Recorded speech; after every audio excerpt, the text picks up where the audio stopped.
Salut à tous et bienvenue dans Inside Sport sur Horizon Web TV. Un invité spécial nous a rejoint pour le podcast d'aujourd'hui, mondialiste à 3 reprises, 2 fois en tant que joueur, 1 fois en tant que sélectionneur adjoint. Il a participé à l'histoire du football algérien, il a participé à écrire l'histoire du football algérien avec la première victoire face à la RFA en 1982 ou encore la qualification historique au second tour de la Coupe du Monde en 2014 au Brésil. Notre invité du jour n'est nul autre que Nordine Qureshi. Bonjour Nordine. Bonjour à vous. Heureux de vous accueillir dans Inside Sport. Vous êtes passé également, on l'a dit, par l'équipe nationale, mais pas que. Vous êtes passé par l'un des plus grands clubs d'Europe à l'époque, en tout cas, les Girondins de Bordeaux. Vous êtes passé également par Valenciennes. Première question, quel est le plus grand souvenir ou le plus beau souvenir du footballeur Nordine Qureshi? Le plus beau, ça serait, éventuellement un moment, historique. C'est pas un match. Ma plus belle victoire dans tout ça, c'est le jour où, j'ai porté le maillot de l'équipe d'Algérie en 81. J'ai fait pleurer mon père. C'est ça ma plus belle victoire. Par contre, j'en ai eu, des belles en tant que sur le terrain. C'est bien sûr le match Algérie-Allemagne 82 où, l'ogre du football mondial, a été battu par notre équipe et on a eu nous l'avantage, parce que je pense que ça a été un avantage, on ne connaissait pas notre qualité et on avait fait des matchs de préparation au 5 juillet contre, Manchester City, contre pas mal d'équipes, il me semble, le Pérou aussi et on commençait à avoir une façon de jouer et cette façon de jouer, c'était le football à l'algérienne.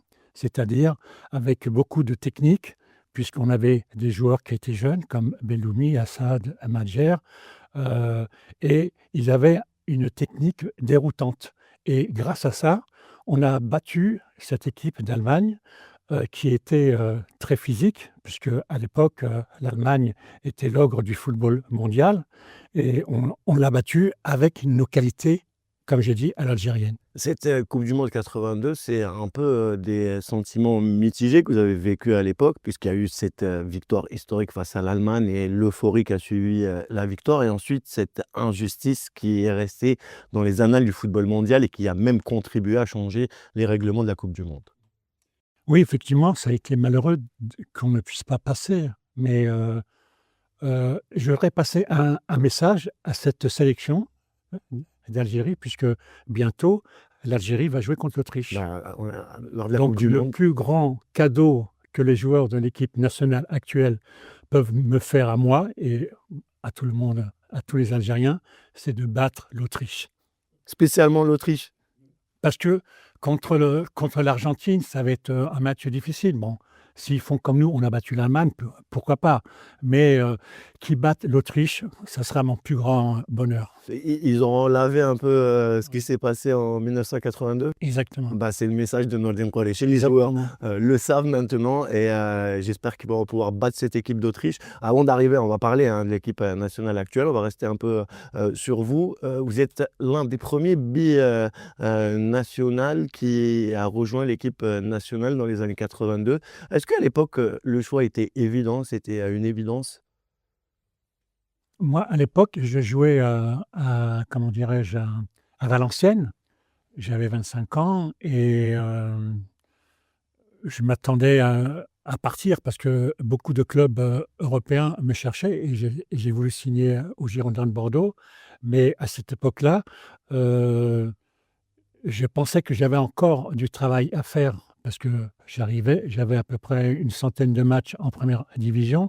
C'est par la suite que quand 82 est arrivé, Rachid Mekoufi m'avait appelé pour, éventuellement venir, mais je venais souvent avec l'amicale des Algériens en Europe et c'est grâce à eux que j'ai pu, rentrer en contact a avec l'Algérie parce qu'à cette époque-là, j'étais, de l'autre côté de la Méditerranée et je pensais pas arriver, très vite à rentrer, dans l'équipe d'Algérie parce qu'il a fallu que je fasse mes preuves et mes preuves ont été faites grâce à à mon abattage, grâce à ma puissance athlétique, physique, parce que même Émile Jacquet, il me voulait pour jouer la coupe d'Europe pour mon jeu de tête et c'est ce qui s'est passé.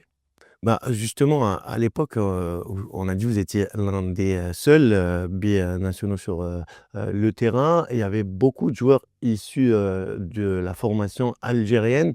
Est-ce que vous étiez surpris du niveau quand vous êtes arrivé, du niveau, des joueurs algériens? Oui, oui, oui. J'étais surpris par leur aisance technique, par leur, intelligence.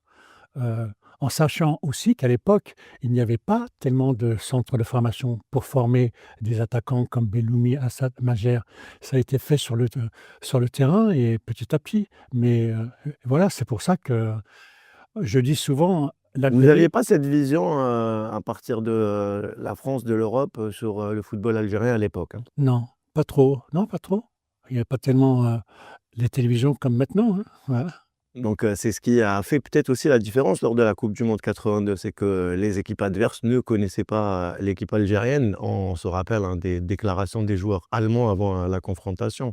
Et c'est comme ça qu'ils ont connu où se trouvait l'Algérie quand on les a battus, tout simplement. Ça reste, on l'a dit, hein, l'un des, plus beaux souvenirs pour vous. Il y a eu également la coupe du monde 86 qui était, un peu, moins, bonne au niveau performance pour, la sélection. C'est dommage, ce que je vais dire, c'est que, il me semble qu'on était plus fort en 86 qu'en 82. Pourquoi? Parce qu'on avait 4 ans de plus et nos jeunes joueurs à l'époque, Avec de l'expérience. Hassan, Majer, Belhoumi, avaient de la maturité en plus et en 86, ça a été vraiment un échec total, total, total et voilà, donc je vais pas continuer dans ce domaine-là. C'était extra sportif, c'est-à-dire que les problèmes Oui, qu'il y avait, oui, étaient en dehors du terrain. On les a connus, hein, on a exactement. beaucoup C'est parlé malheureux dans les parce médias. qu'on avait tout pour, faire quelque chose de bien. On fait match nul contre, l'Irlande, on perd 1-0 contre le Brésil et on s'est complètement, loupé, c'est le mot, contre, l'Espagne. On aurait pu prendre 5-0, 6-0. Il y avait eu trop de problèmes. Après ça, on sait que le football algérien a traversé, après la coupe d'Afrique 90, hein, parce qu'il y a eu, peut-être cet épiphénomène avec la victoire de 1990. Et après, le football algérien est rentré dans une traversée, du désert, sur le plan international, notamment sur, la coupe du monde. Il n'y a plus eu de qualification jusqu'en 2010 et il aura fallu attendre que, l'équipe nationale soit composée cette fois à 80 de, binationaux. Oui. C'est malheureux parce que quand on regarde bien, en 82, c'était le contraire. Il y avait que 2 binationales, Fawzi Mansouri et moi. Le reste, c'était des joueurs locaux et là, je me pose la question et je suis très, très, très déçu parce que l l'Algérie est un pays à football et il n'y a pas tellement de formation. Il y a pas de centre de formation, très peu et c'est dommage parce que, ça devrait être le contraire. À l'heure actuelle, quand vous regardez la sélection algérienne, c'est 20 binationaux et 3 joueurs locaux. C'est pas normal.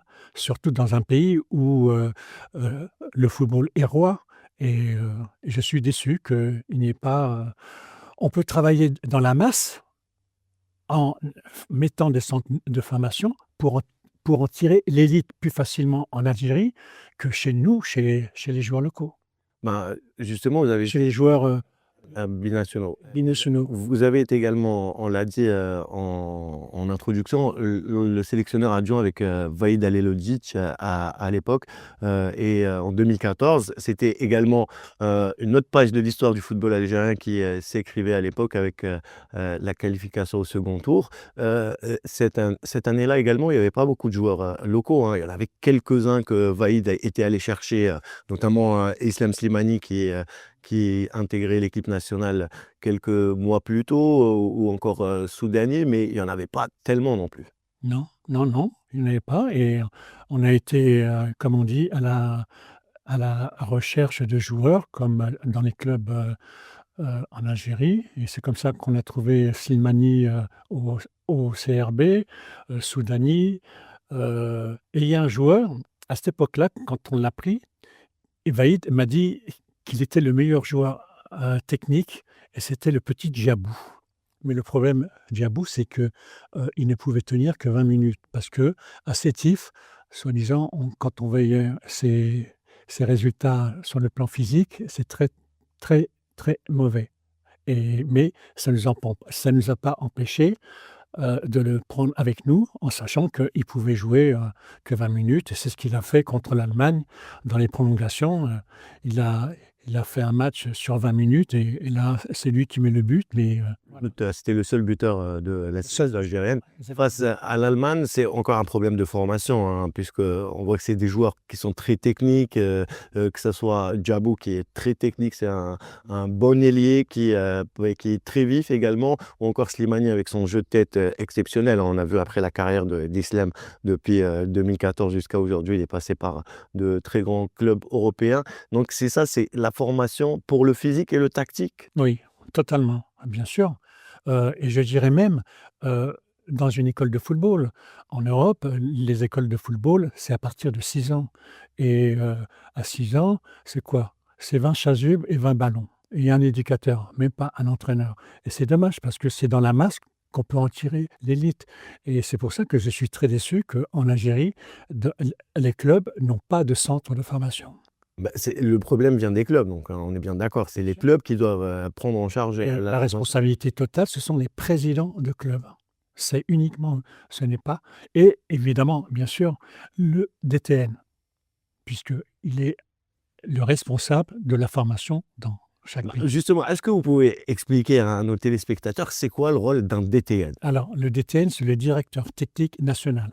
C'est celui qui a la responsabilité de mettre en place un système de formation qui commence dès l'âge maintenant dans les clubs européens. Ça commence à les 11, les U11, U12, U13, U14. Et à partir des U14, ils rentrent dans des centres de formation jusqu'à 17 ans, 18 ans. Mais à l'heure actuelle, il faudrait former des formateurs pour entraîner les catégories de moins de 17 ans. Il n'y a pas.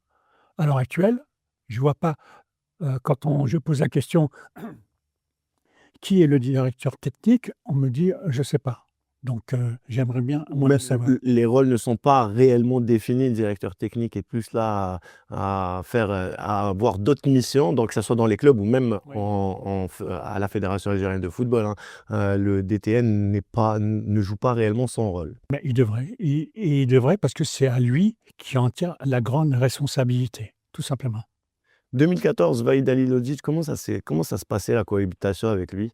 C'est un personnage, quand on le voit de l'extérieur, on a souvent l'impression que c'est un personnage qui est très dur, qui est très sévère. Alors comment j'ai connu d'abord Vaïd parce que c'est très marrant. On est en 81-82.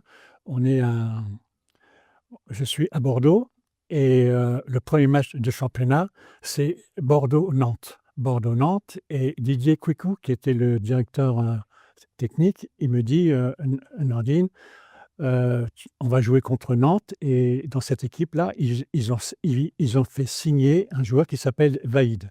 Il jouait à l'Étoile rouge de Belgrade. Il me dit: «C'est un avançant qui est costaud et technique, mais il faudrait que tu» et moi, il fallait jamais me dire ça. Donc on joue et au bout d'un quart d'heure, il est monté à 1,50 m. Je l'ai taclé par derrière. À cette époque-là, c'était, joué et maintenant c'est 3 cartons rouges parce que c'est les tacles par derrière ils ne sont plus, autorisés et à partir de ce moment-là, pendant 10 ans, Vaïd et moi, c'était la guerre, mais vraiment la guerre. Les coups de coude, les crachats, les tacles par derrière de lui et moi et 1 an avant le mondial, il m'appelle, il me dit: «J'ai besoin de toi pour l'Algérie» et c'est là qu'on a fait, 3 ans ensemble, 3 ans, ensemble, main dans la main et en arrivé pour, aller jusqu'en huitième de finale. Ça a été, 3 ans de bonheur. C'est quoi sa façon de travailler et comment il est au Alors, quotidien? moi j'ai connu 2 grands entraîneurs, c'est Aimé Jacquet et Vaïd. Vaïd pourquoi? Parce que, c'est quelqu'un qui est très, très, très pointilleux dans tous les domaines, que ça soit alimentaire, tout ce que vous voulez et il est intransigeant. Je dirais même, c'est dommage parce qu'à l'heure actuelle, avec les nouvelles générations, la gestion humaine est très importante. Chose que Vahid, c'est comme ça et on ne discute pas. Par contre, sur le terrain, il vous met des façons de jouer par rapport à l'adversaire, puisque nous, quand on était à Sidi Moussa, on commençait nos journées vers 7 heures du matin et à 3 heures du matin, on était en train de regarder des vidéos pour savoir comment on allait jouer. C'est vraiment un très grand professionnel. Il y en a beaucoup qui disent que si Vahid serait resté à la tête de l'équipe nationale algérienne, on aurait peut-être gagné la Coupe d'Afrique plus vite et on aurait peut-être participé à plus de Coupes du monde depuis. Le problème, c'est que ça s'est pas fait, donc je ne vais pas en revenir, mais c'est dommage parce que j'aurais bien vu, Vahid est resté encore parce que, travailler sur 3 ans, c'est bien, mais comme on était dans une phase très ascendante, puisqu'on va jusqu'en huitième de finale et à la mi-temps, sur ce match-là, on s'est dit, moi, j'avais les mêmes réflexions qu'en 82 quand on a battu l'Allemagne et donc à ce moment-là, je me suis dit qu'on pouvait faire quelque chose et on a changé nos façons de jouer grâce à Vahid. À la mi-temps, on a changé des choses. Pourquoi? Parce qu'en première mi-temps, quand on regarde bien, le gardien de but allemand, il est sorti 17 fois de sa zone des 18 mètres. Donc ils étaient pas 11 joueurs, il y en avait 12. OK. Il était en position de libéraux presque. Voilà et c'est quelqu'un qui est très, attentif à tout, mais voilà. C'est un match où vous gardez des regrets? Oui. Pourquoi? Parce qu'on n'a pas bat on a on a été battus, mais pas à armes égales. Malheureusement, c'était la période du ramadan. Et en prolongation, on rappelle, hein, c'était lors de la prolongation. Alors, quand on joue l'Allemagne, qui a été championne du monde, qui met 7 buts Au pays organisateur, le Brésil. au Brésil et nous, au bout de 90 minutes avec 5 joueurs qui ont fait le ramadan, on est toujours en vie. Mais il y avait beaucoup de joueurs également issus du championnat local. Il y avait Belkalem, il y avait Stevani, Soudani pour ne Et citer que Diallo ceux-là. qui a fait, Et Diabou qui est rentré plus de suite. voilà. Donc, est-ce que c'est l'un des plus beaux souvenirs également, cette qualification au second tour? Bien sûr. Est-ce que c'est les mêmes émotions qu'en 82 ou c'est Non, c'est pas les mêmes émotions, mais heu, avec un peu plus de recul, il y a peut-être, une différence, dans le jeu parce que, entre 82 et 2014, il y a une évolution dans le football de sur le plan athlétique, sur le plan physique, dans tous les domaines. Donc c'est vrai que ce match-là, contre l'Allemagne en 2014, c'était quelque chose de formidable. On va passer à la seconde partie de l'émission. On va parler un peu de factuel, hein, de ce qui se passe en ce moment. On commence par ce qui a tourné le plus ces derniers jours. C'est cette Coupe d'Afrique qui a été retirée au Sénégal et qui a été attribuée au Maroc. Vous en pensez quoi? 2 mois après, hein, on le rappelle, hein, 2 mois après la finale. Ça diminue, un peu cette CAN et je ne vais pas rentrer dans les détails, mais c'est vraiment désolant parce que s'il fallait le faire, c'était, quelques jours après, tout simplement. 60 jours après et ce qui serait bien, c'est que Hakimi puisse refuser la coupe.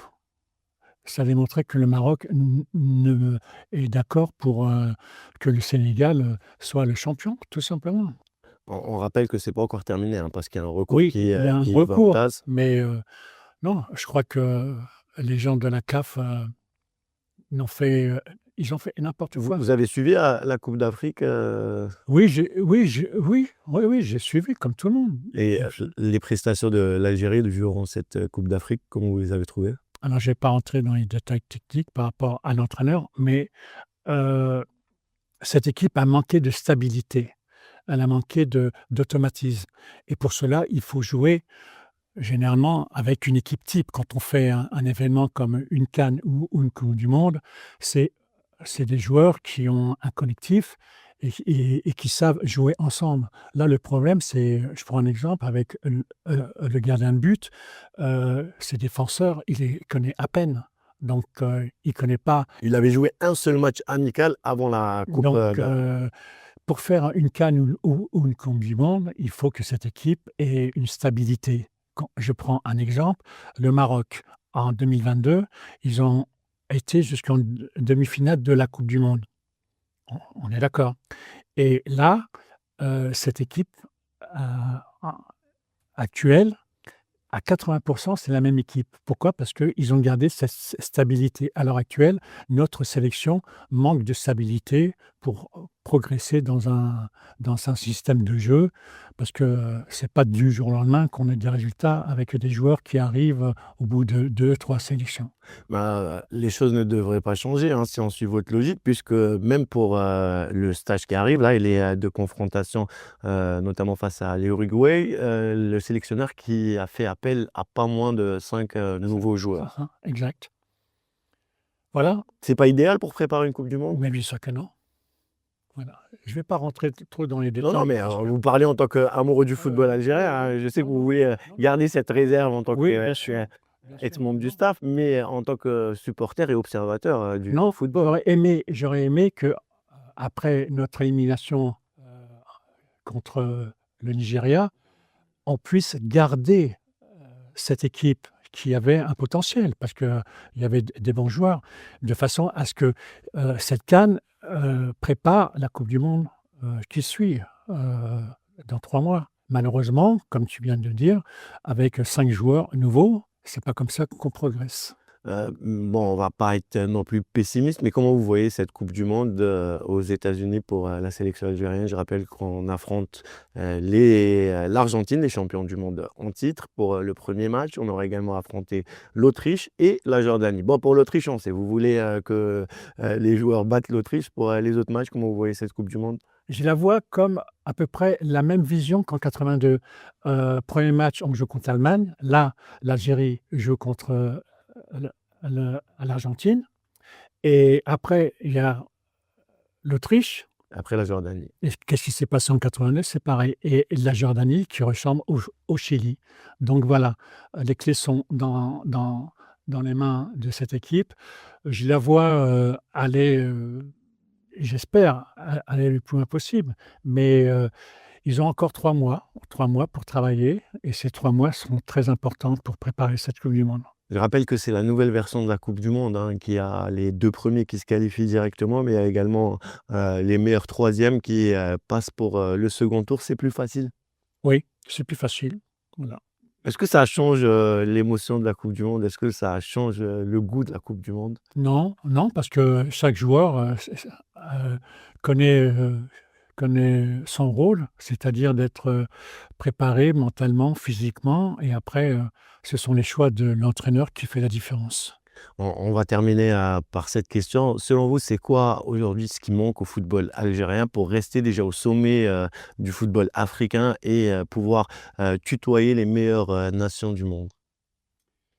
Qui travaille dans la masse, donc la masse, c'est comme je vous ai dit tout à l'heure, l'Algérie est un pays à fo de football. Il faut travailler avec la formation. Il faut former, tout simplement. Moi, il y a un dirigeant, quand j'étais en sélection, qui je lui ai posé la question: «Pourquoi il y a pas de centre de formation, en Algérie?» Il m'a répondu comme ça: «Mon cher Nordine, pourquoi veux-tu que l'Algérie, forme? Puisque c'est la France qui nous les forme, tout simplement». Vous avez la réponse. C'est, complètement absurde. J'en dirai pas plus. Voilà, bah, on va terminer. Un dernier mot peut-être, avant, de se quitter? Je suis très heureux d'être là avec mes amis et ton père que j'ai beaucoup, beaucoup appris avec lui. Vous avez vécu plusieurs coupes du monde ensemble, hein, 82, 86 et Exactement, 2014. exactement. Merci à Nordine Qureshi d'avoir été l'invité d'Inside Sport. Merci à toutes et à tous de nous avoir suivis. On se retrouve